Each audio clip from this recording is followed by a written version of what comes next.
કચ્છ જિલ્લાના અનેક યાત્રાધામોનું એક ધામ એટલે કોટેશ્વર મહાદેવ, જે લખપત તાલુકામાં આવેલું છે. અહીંથી 2 કિલોમીટરના અંતરે નારાયણ સરોવર આવેલું છે. દરિયાના કિનારે પ્રસિદ્ધ કોટેશ્વર મહાદેવ મંદિર ખૂબ જ પ્રખ્યાત છે. નારાયણ સરોવરની યાત્રા સાથે ભાવિકો અહીંથી કોટેશ્વરના દર્શને અચૂક જાય છે, કારણ કે તેની સાથે ઐતિહાસિક પૌરાણિક કથા જોડાયેલી છે. કથા જેટલા પણ લિંગ એને દેખાણા બધા ભૂમિમાં સમાસ થઈ ગયા. એક આ કોટેશ્વર મહાદેવ રહી ગઈ લિંગ, એને રાવણે કાઢવાનો પ્રયત્ન કર્યો. રાવણથી લિંગ નીકળ્યું નહીં. આજની તારીખમાં રાવણના હાથના નિશાન લિંગ ઉપર જે લિંગ દબાઈ ગઈ છે, કાઢવાનો પ્રયત્ન કર્યો એના કારણે. લોકવાયકા મુજબ આ કથા રાવણ અને દેવાધિદેવ મહાદેવ સાથે જોડાયેલી છે.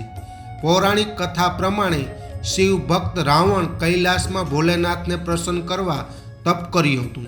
તેની સખત તપસ્યાના ફળ સ્વરૂપે શિવે વરદાન આપ્યું હતું. મહાન આધ્યાત્મિક શક્તિઓ ધરાવતું આ વરદાન એક શિવલિંગના સ્વરૂપમાં હતું. આ શિવલિંગ આપવાને બદલે શિવજીએ રાવણને જ્યાં આ શિવલિંગ મૂકશે ત્યાં જ સ્થાપિત થઈ જશે તેમ જણાવ્યું હતું. શિવજીની શરત બાદ રાવણ આ લિંગને લઈ લંકા જવા નીકળ્યો, જે અંગે દેવતાઓને જાણ થતાં તેમણે બ્રહ્માજીને વિનંતી કરી અને આ રોકવા અંગે જણાવ્યું, જેથી બ્રહ્માજીએ રસ્તામાં ગાયનું સ્વરૂપ ધારણ કરી નારાયણ સરોવર પાસેના ખાડામાં પડી ડૂબવા લાગ્યા હતા.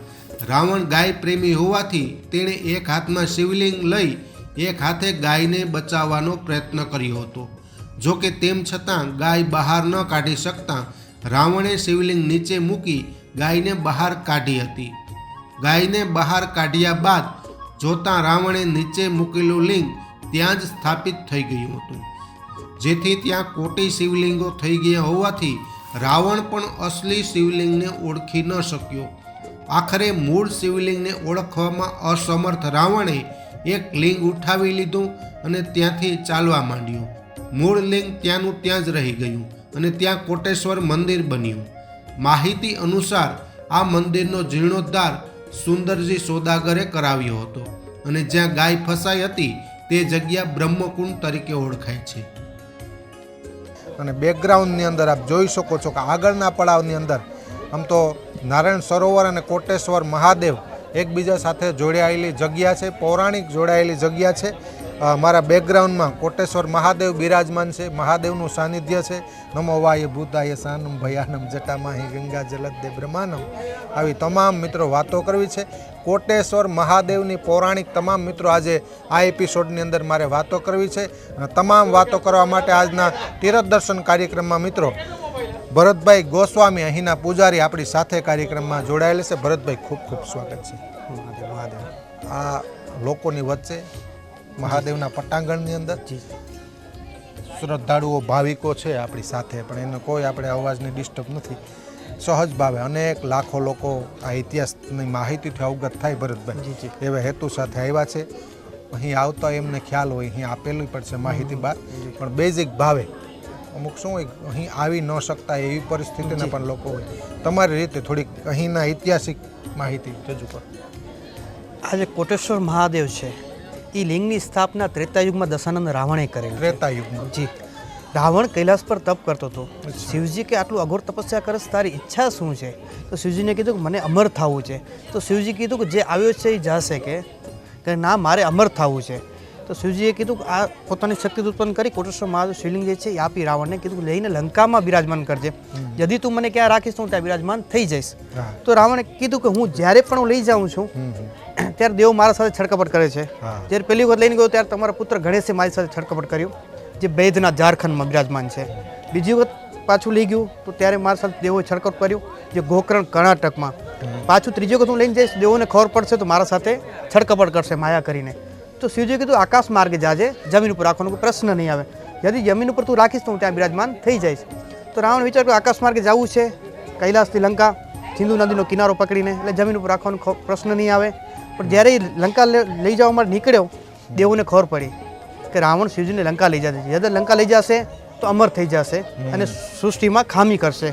દેવો એક માયા કરી અને આગળ ગયા કુંડ છે ત્યાં ગાયનું રૂપ લઈ બ્રહ્માજી કિચનમાં ખુશી ગયા, વિષ્ણુ ભગવાન બ્રાહ્મણ રૂપ લઈને ગાયને કાઢતા હતા. તે સમયે આકાશમાર્ગે રાવણે ગયો જાતો હતો, એના કાને શબ્દ પડે ગૌ બચાવો. આકાશમાર્ગે જોયું તો કાંઈ નજર ન પડી. જ્યારે નજર ભૂમિ પર ગઈ તો કિચડમાં એક ગાય ફસેલી જોઈ. એને કીધું ગાયને નહીં પચાવું તો મને ગૌ હત્યાનું પાપ લાગશે. અને રાવણ પોતે બ્રાહ્મણ હતો અને ગાય કાઢ્યો એના માટે કોઈ મોટી વસ્તુ હતી નહીં, કેમ કે પોતે શક્તિશાળી બલવાન હતો.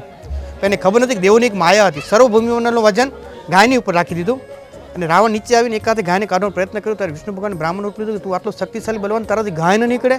રાવણ તે સમયે ક્રોધના આવેશમાં આવી ગયો. ચારો તરફ જોયું તો દલદલ દેખાણું, આ એક ટેકરા જેવું દેખાણું. પછી શિવજીએ કીધું એ વચન ભૂલી ગયો. અહીંયા આવીને એણે શિવજીને બિરાજમાન કર્યા અને ગાયને કાઢવા ગયો. ગાય કાઢીને અહીંયા પરત આવ્યો, ત્યાં કોટિલિંગને દર્શન થયા, કરોડો લિંગ. એ સમજી ન શકે મેં રાખી લિંગ કઈ.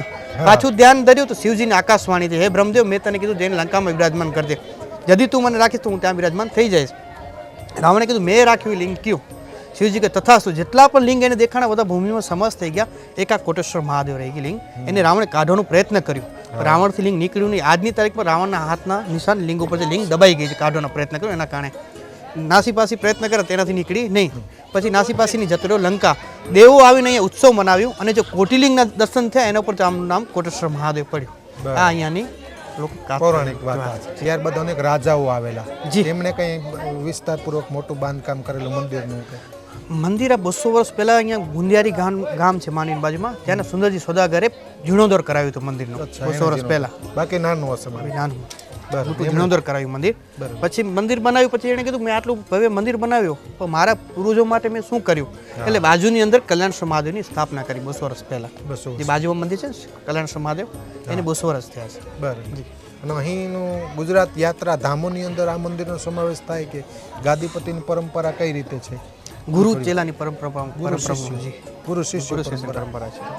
અત્યારે કોણ મહંત બિરાજમાન? અત્યારે દિનેશગીરીજી મહારાજ છે. દિનેશગીરી. યાત્રાધામોની અંદર નારાયણ સરોવર આવે. હા, ત્યાં પણ મહંત પરંપરા છે. મહંત પરંપરા. અહીંયા આમ તો આમ યાત્રાધામમાં આવતો, યાત્રાધામમાં સમાવેશ થયેલો. બરાબર. બાકી હવે વિશેષ અહીંની પરંપરાની વાત લઈએ.